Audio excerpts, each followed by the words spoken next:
kepada kita selama 1 minggu di PTD SMP 2 Plenari dalam pelatihan pembelajaran mendalam. Untuk materi yang disampaikan yang pertama itu adalah tentang pola pikir bertumbuh. Nah, apa itu pola pikir bertumbuh? Itu kembali ke diri kita sendiri nantinya. Nah, mengutip dari apa yang disampaikan oleh Profesor Abdul Mukti, Menkibdasman kita, ya, kalau orang berpikir dengan growth mindset pola pikir bertumbuh, maka dia yakin masalah yang hanya sedikit itu jalan keluarnya banyak.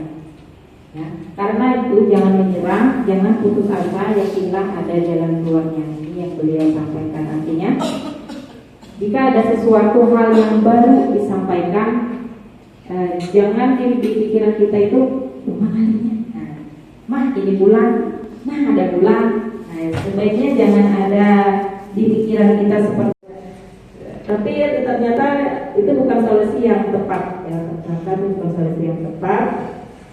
Nah, ini kita jalani aja apa adanya, tapi tetap dengan pemikiran yang bagus ya, seperti tadi pola pikir bertumbuh. Nah, ini suara yang menimbulkan kekhawatiran setelah menghadapi tantangan. Kemudian dengan menuju ke pola pikir bertumbuh tadi, kita sadar kita tuh punya pilihan, kita mau tetap atau mau maju, ya.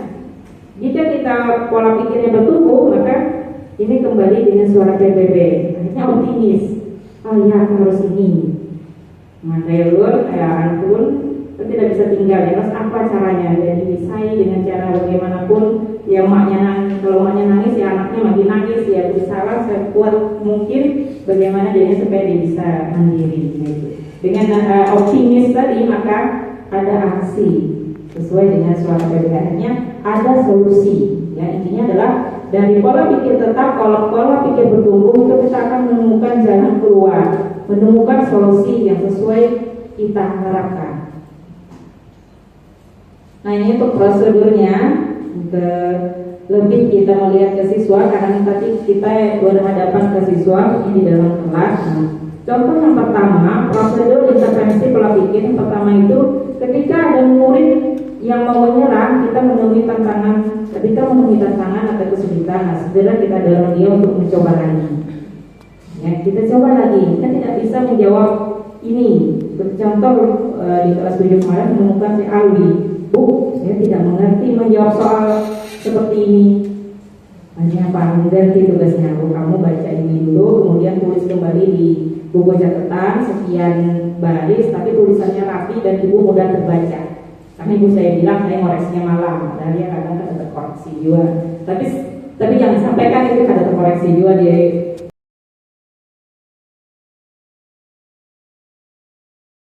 Warahmatullahi wabarakatuh. Ya, terima kasih Bu Nani, luar biasa sudah memaparkan tentang growth mindset, ya, tentang pola pikir bertumbuh. Ya, di sini ulun menyambung pemaparan dari Bu Nani.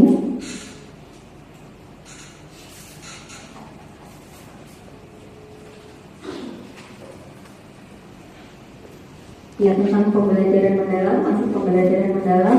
Jadi sini saya sampaikan terlebih dahulu Bapak Ibu bahwa kurikulum kita tetap sama, kurikulum merdeka. Jadi bukan kurikulum pembelajaran mendalam. Pembelajaran mendalam ini hanya pendekatan yang digunakan di kurikulum merdeka. Jadi kita itu untuk tadi sebenarnya untuk mengetahui diri kita itu fixed mindset atau sudah grow mindset, artinya pola pikir kita itu masih pola pikir tetap atau pola pikir kita sudah bertumbuh, itu ada tesnya ya benar ya.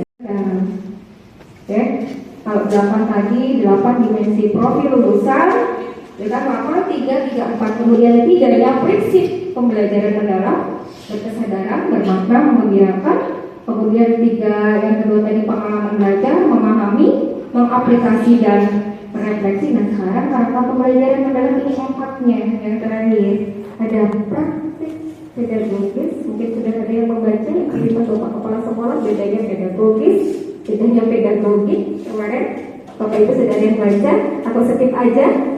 menarik? Iya. Yang menarik kalau pingpong, arisan. Nah, mungkin ini skip aja dah, gitu ya. Kemudian ada lingkungan pembelajaran. Nah, kalau praktik pedagogis itu ya strateginya apa? Lingkungan pembelajaran sudah sangat jelas, ya. Apalagi lingkungan sekolah kita ini sangat mendukung. Kemudian kemitraan pemanfaatan digital ini.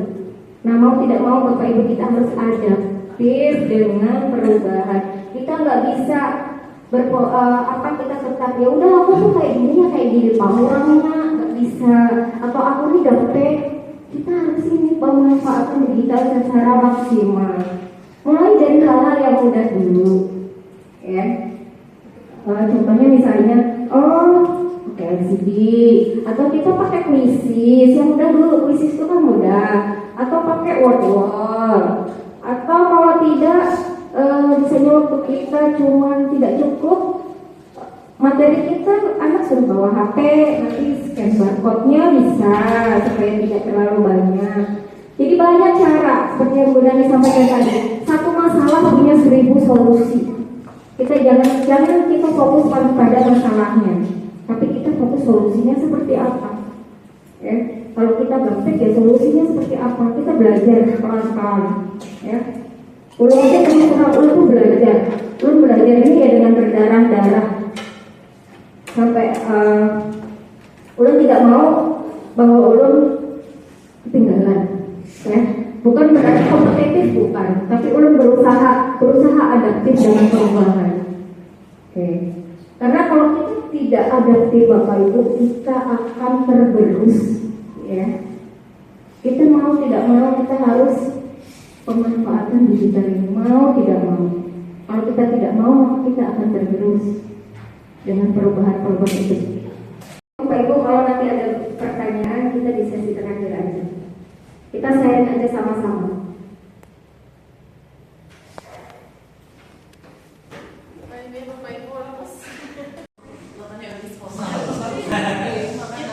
Ya, assalamualaikum warahmatullahi wabarakatuh. Oke, di suasana siang hari ya Bapak Ibu ya. Oke, kita senam dulu ya. Istirahat sejenak. Oke, Bapak Ibu bisa berdiri.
Sudah berikan sebentar ya Bapak Ibu ya, 3 menit.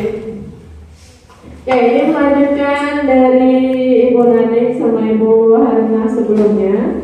Dan selanjutnya adalah asesmen pada pembelajaran mendalam.